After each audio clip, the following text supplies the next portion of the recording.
బిజీగా ఉండి చూసుండడు. సో నాకు రిప్లై రాలేదు. సో అందువల్ల మొదటి point payment of salaries act ప్రకారం డిసైడ్ చేస్తారంటే ఆ యాక్టే first time leader of the opposition define చేసింది. ఇది మీకు అందుకే Kaul and Shakdher practice and procedure of parliament page number 150లో క్లియర్గా ఉంది.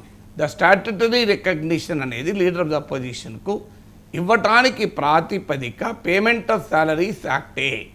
ఇవాళ పీడీటీ ఆచార్య ద హిందూలో రాసిన వ్యాసంలో కూడా హిందూ ఎడిటోరియల్ పేరులో ఇదే విషయం రాశాడు. ఆయన మా farmer secretary general of Lok Sabha and ఇదే కౌల్ అండ్ షెక్దర్ కేశవ్ కోట్ చేసిన కౌల్ అండ్ షెక్దర్ పుస్తకాన్ని 6th ఎడిషన్ ఎడిట్ చేసినతను. సో ఆయన కూడా అదే చెప్పాడు, నేను చెప్పింది చెప్పాడు. సో 1977 చట్టమే leader of the opposition define చేసింది అని. సో అందువల్ల ఈ చట్టం ఆంధ్రప్రదేశ్ చట్టమైనా పార్లమెంట్ చట్టమైనా ఏం చెప్తుంది, ఈ రెండు చట్టాలు చాలా క్లియర్గా చెప్తుంది. ఇప్పుడు పేజ్ నెంబర్ 150 ఆఫ్ ఇదే Kaul and Shakdher practice and procedure of parliament page 150లో కింద ఎక్స్ప్లెనేషన్ అని ఉంటుంది చూడండి మీరు. ఈ ఎక్స్ప్లెనేషన్లో చాలా క్లియర్గా చెప్పారు 1/10 ఆఫ్ ది లోక్సభ ఉండాలని, ఎక్కడా లేదు అసెంబ్లీ ఉండాలని. అందులో ఉన్నది ఏంటి, a party in opposition to the government with greatest number, అంటే ప్రభుత్వానికి వ్యతిరేకంగా ఉన్న పక్షమై ఉండాలి, ఆ పక్షాలలో మీ అందరికన్నా ఎక్కువ సీట్లే ఉండాలి. ఈ రెండే ఉన్నాయి అందులో. ఇది 1977 పార్లమెంట్ చట్టంలో ఇదే ఉంది. మీకు section 12B of Andhra Pradesh payment of salaries pensions and prevention of disqualification యాక్ట్లో కూడా ఇదే ఉంది. అందువల్ల ఎక్కడ 1/10 అని లేదు. So I'm ready for guidance. నేను కనుక ఒకవేళ తప్పు చెప్పుంటే కేశవ్కున్న రాజకీయ అనుభవం నాకు లేదు కనుక, సో నేనేమన్నా తప్పు చేసి ఉంటే ఈ కౌల్ అండ్ షెక్దర్ పుస్తకాన్ని అర్థం చేసుకోవడంలో కనుక నేను తప్పు చేసి ఉంటే I'm ready to stand corrected. ఎందుకంటే ఎవరము శాశ్వతమైన మేధో సంపత్తి, అపరిమితమైన మేధో సంపత్తి ఉండదు. మనకు తెలిసిన జ్ఞానంతో మాట్లాడతాం, సరి చేసుకోవడానికి ఎప్పుడూ సిద్ధంగా ఉండాలి. అందువల్ల కౌల్ అండ్ షెక్దర్ పేజ్ 150లో ఉన్న విషయాలే నేను చెప్పాను. ఇక కేశవ్ చెప్పింది తప్ప మరి, ఆయన కేశవ్ స్పీకర్ డైరెక్షన్స్ని కోట్ చేశాడు, కరెక్ట్ అది. అది పేజ్ ఇదే చట్టంలో page number 381 practice and procedure of parliament by Kaul and Shakdher page 381లో ఉన్నదే కేశవ్ కోట్ చేశాడు. వాస్తవంగా అది కోట్ చేస్తూ ఏమన్నాడంటే, కోరం అంటే పార్లమెంట్ కానీ అసెంబ్లీ కానీ నడవటానికి కోరం కనీస సభ్యుల సంఖ్య 10% ఉండాలి. ఆ 10% ఉంటేనే పార్లమెంటరీ పార్టీగా గుర్తిస్తారు. ఆ 10% లేకపోతే పార్లమెంటరీ గ్రూప్ లేదు, మన స్టేట్కి వచ్చారు లెజిస్లేచర్ పార్టీగా గుర్తిస్తారు, లెజిస్లేచర్ గ్రూప్గా గుర్తిస్తారు. ఇది స్పీకర్ డైరెక్షన్. కేశవ్ గారు చెప్పలేదు, బట్ నాకు గుర్తున్నది ఇవాళ పీడీటీ ఆచార్య రాసినట్లున్నారు దాన్ని. 121 subject to correction, speaker direction 121 ప్రకారం. సో ఆయన స్పీకర్ డైరెక్షన్స్ కూడా కోట్ చేశాడు ఆయన.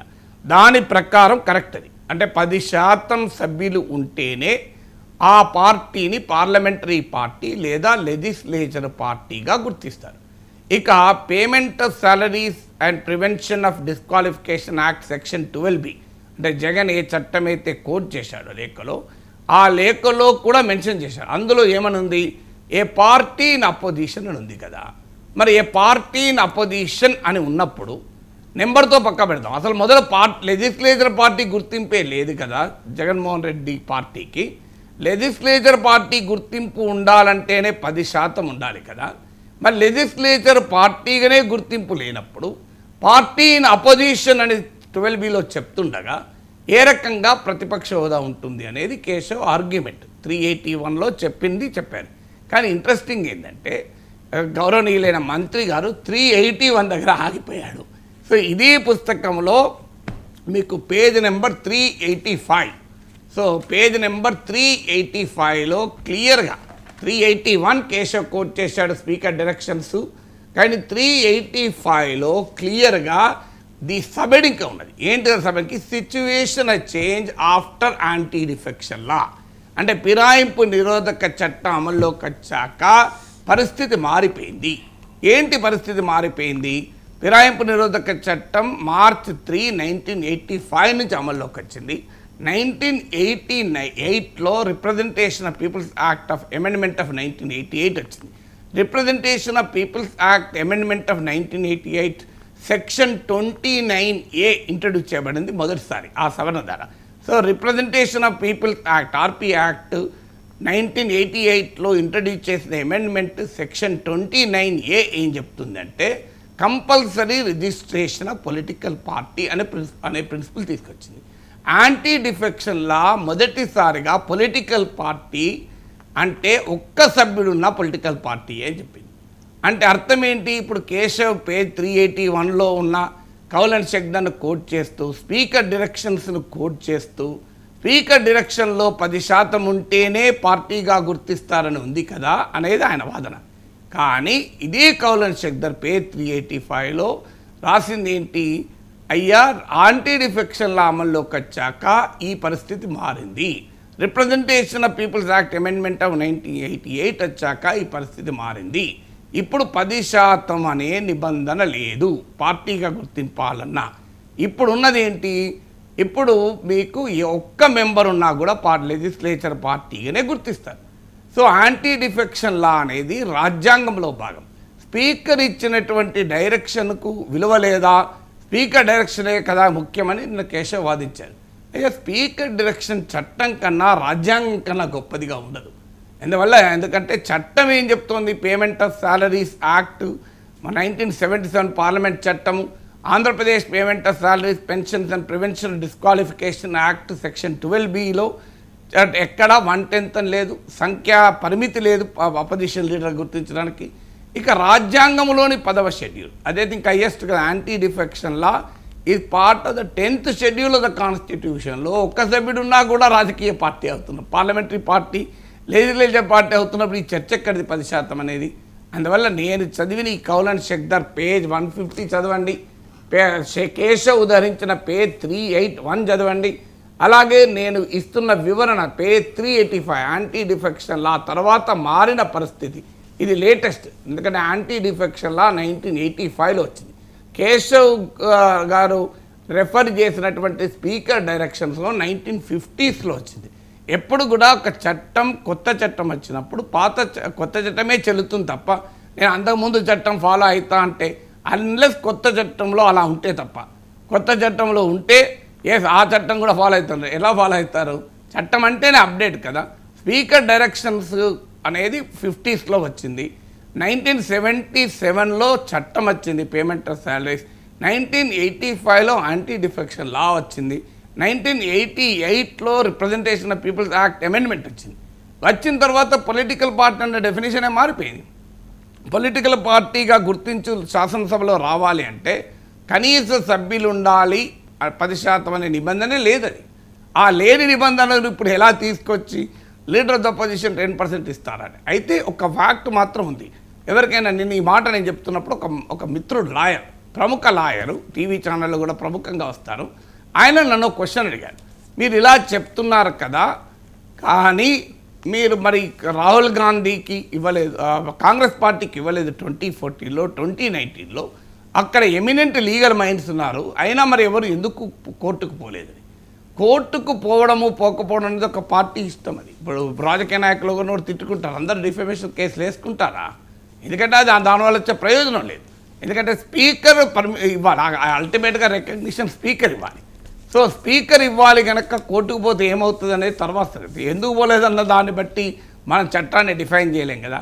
సో ఇక ఇంకో ముఖ్యం అయితే మీరు అనొచ్చు, సార్ మరి కేశవ్ గారు మీకు స్పీకర్ డైరెక్షన్స్ని కోట్ చేశారు, మీరేమో చట్టాలను కోట్ చేస్తున్నారు, మరి ఏది కరెక్ట్ అంటే లాలో ఒక ప్రిన్సిపల్ ఉంది, దాన్నే పేరిమెటీరియా అంటారు.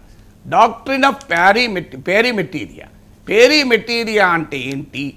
మీరు ఏదో ఒక్కదాన్ని పట్టుకొని మాట్లాడకూడదు. ఒక అంశం పైన ఒక అభిప్రాయాన్ని, ఒక కంక్లూజన్కు రావాలి అంటే ఆ అంశానికి సంబంధించిన ఒక్కదాన్నే పట్టుకోకూడదు. ఆ అంశానికి సంబంధించిన రకరకాల అన్ని అంశాలను పరిగణలోకి తీసుకోవాలి. ఆల్ రిలేటెడ్ ఆస్పెక్ట్స్ను పరిగణలోకి తీసుకోవాలి. ఇది లా చదివే పద్ధతి, పేరిమెటీరియా. నేను లా స్టూడెంట్ కాదు, నేను ఎలక్ట్రానిక్ స్టూడెంట్ను. అందువల్ల ఎవరన్నా నేను తప్పు చెప్తే దయచేసి కరెక్ట్ చేయమనండి. ప్యారిమెటీరియా అంటే ఏంటంటే ఒక్కదాని పడదు. ఇప్పుడు అందుకే నేను ఏం చెప్తున్నాను, యాంటీ డిఫెక్షన్ లా కోట్ చేశాను, representation of people's act 1988 quote చేశాను, payment of salaries and pensions act of parliament 1977 quote చేశాను, Andhra Pradesh payment of salaries pension prevention and disqualification act section 12B అని ఆంధ్రప్రదేశ్ శాసనసభ చేశాను, స్పీకర్ డైరెక్షన్స్ 1950sలో వచ్చింది, దాన్ని కూడా కోట్ చేశాను. సో ఇవన్నిటిని కలిపి కంక్లూజన్ రావాలి తప్ప అందులో విడిగా నేను ఒక్క స్పీకర్ డైరెక్షన్, అది కూడా 1950sలో ఇచ్చిన డైరెక్షన్, ఈ చట్టం వచ్చిన వాస్తవాన్ని, రాజ్యాంగంలో వచ్చిన మార్పుల్ని, వీటన్నిటినీ పరిగణలోకి తీసుకోవడం కరెక్ట్ కాదు. ఎందుకంటే నాకు తెలిసినంత వరకు చట్టం పైన ఒక అభిప్రాయం రావడానికి పేరిమెటీరియా అనే డాక్టర్ అనేది కీలకం. అన్ని అంశాలు చూడాలి, ఒక్క అంశాన్ని బట్టి మన కంక్లూజన్కు మనకి ఇష్టమైన కంక్లూజన్ రావడం అనేది కరెక్ట్ కాదు. But I still invite Keshav for debate. దీనిపైన జగన్ పక్క పడతాం, జగన్ అప్పుడు ఒకటి అంటాడు, ఇప్పుడు ఒకటి అన్నట్టు రాజకీయ నాయకులు ఏమైనా అంటారు. నాకు ఏమన్నా ఇది జగన్తో స్టార్ట్ కాదు, ఈ లీడర్ ఆఫ్ అపోజిషన్ కాంట్రవర్సీ జగన్తో ఎండ్ కాదు. ఇది 2014లో వచ్చింది కాంట్రవర్సీ, 2019లో వచ్చింది, 2024లో అవకాశం లేదు, ఎందుకంటే కాంగ్రెస్ పార్టీకి మోర్ దెన్ 10% ఉన్నారు. సో ఇది 1994లో ఉమ్మడి రాష్ట్రంలో వచ్చింది, 1984లో దేశంలో వచ్చింది. It continues to rockers. అందువల్ల దీనిపైన క్లారిటీ అనేది ఖచ్చితంగా ఉండాలి. కనుక independent of what Jagan says and what Jagan writes, so I'm ready for a debate with Keshav to be knowledge. ఆయన చాలా అనుభవం ఉన్న వ్యక్తి, నాకు I have great regard for him. కనుక దయచేసి నేను చెప్పింది ఏదైనా తప్పుంటే, కౌలన్ షెగ్దర్లు నాకు అర్థమైంది తప్పుంటే చెప్పండి, నేను ఖచ్చితంగా సరి చేసుకుంటాను. రైట్ సార్, ఇక ఎన్నికలు ఉన్నప్పుడే రాజకీయాలు చేయాలి.